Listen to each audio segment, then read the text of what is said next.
Welcome to my sustainability journey. Today we'll be doing a quick and easy demonstration to create your own pallet compost bin.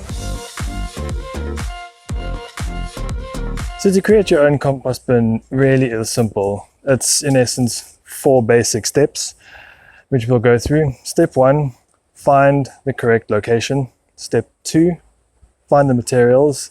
Step 3, build it. Step 4, fill it. Simple as that. Step 1 is choosing the location of your compost pile. Now there are a couple of things to take into consideration here. Firstly is the type of compost pile you want. So you can either have a sun heat-based compost pile, or you can have a shade compost pile which uses different techniques to reach the maturity of the compost and to get the organisms to break down.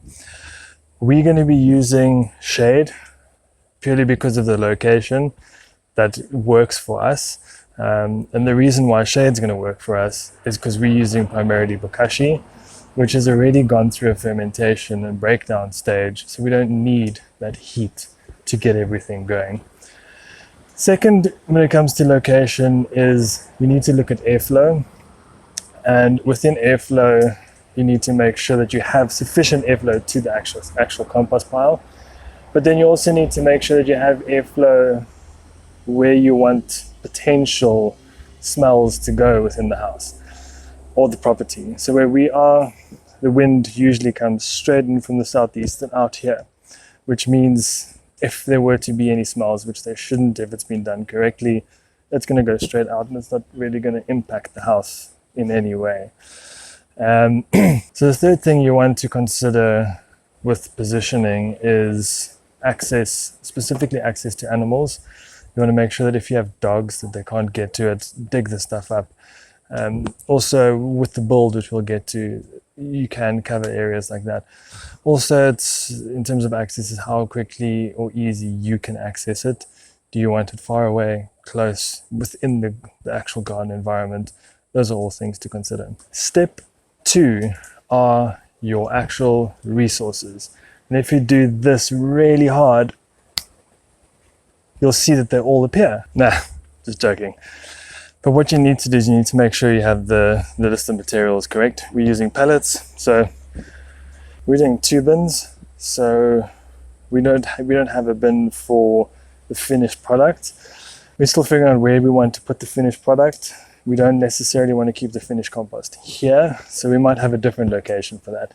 But in terms of bins, you can have as many as you want, really. Ultimately, you're going to have brand new materials, currently composting, finished. But you can also have different stages of compost as well. So with materials, it's also important to think of the kind of build you want to do. You can do metal roofing, metal sheets. You can stack them, you can bend them in half, you can make squares. You can do pallets like we are. You can build your own one out of nice wood. You can use plastic drums. There's so much you can do. So it's also, before you get any materials, think about how you want it laid out, how you want it structured, and then go and get what you need. Step 3 is the build. And we're going to do a quick time lapse on putting it together so you can see how easy and quick it is. Let's go.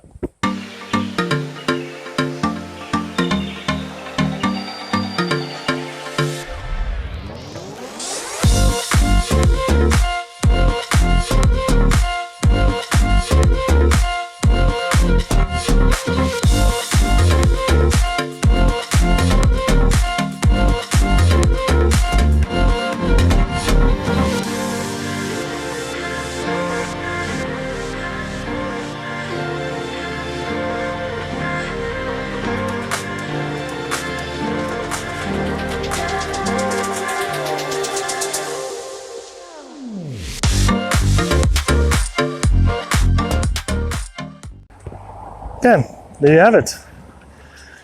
Pretty decent size. That was very quick and easy to do.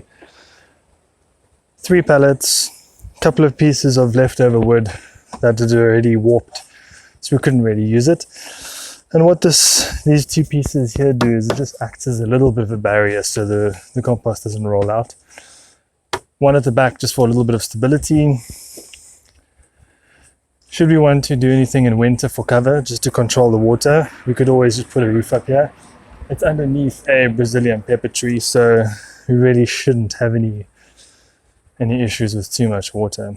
Step 4 is filling your beds. Now this is where the art of composting comes in.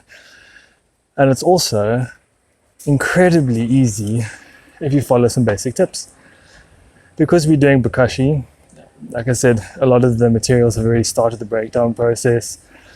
There's already bacteria, microbes, all starting to do their thing. So what we're basically doing is putting bokashi, browns, bokashi, browns. Simple as that. We're alternating browns using straw. Don't want the seeds in there. Leaves, paper. One of our neighbors threw out 2 big bags of recycling, shredded paper. Took those. No point going to recycling if they can go into our compost. So what you want to do to start off with is you want a nice layer of browns, just to get that aeration from the bottom going really nicely. These are from the garden.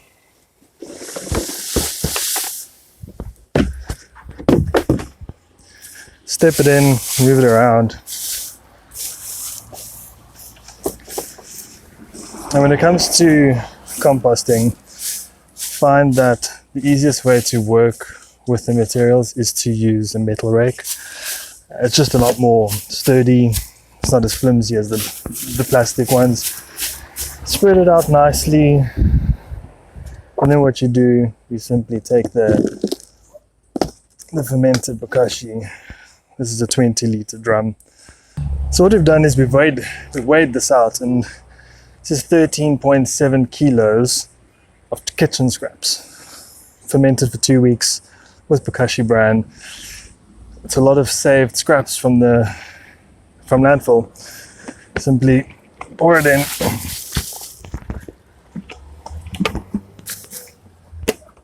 Take out the sieve on the inside. Keep that. Spread all of this around. Now this has all kinds of stuff in it. Potatoes, cabbage leaves, lots of coffee grinds, lots of eggshells. And then all you do, flatten it a little bit. And then you add another layer of browns on top. That can be, like I said, it can be more straw, leaves, paper, cardboard, anything of a brown material that is high in carbon. It'll also seal off the top so you don't have that smell that attracts all the bugs, rodents, animals, all of that. And that's as simple as that. Built a compost pile, started a compost pile, is as simple as 4 easy steps. Hope you found some value in this. We're going to be giving some regular tips, tricks, advice just on how to live more sustainably, how to reuse things around the house, waste, rain, energy, everything, just to live a little bit more of a sustainable life. It's really not difficult. Like I said, each time there's food waste, goes into the bin, put a bit of bokashi bran on it. Once it's full, leave it for 2 weeks. It started fermenting and already turning into compost. Hey. Then pour it in here, pour some browns on, done. You've saved already 1 bucket, 13 kilos of food waste from going to unnecessary places. Once this is done, it's going straight into the garden, which is going to be feeding us. Let us know what you think. Hope you enjoyed it. Until next time, keep well.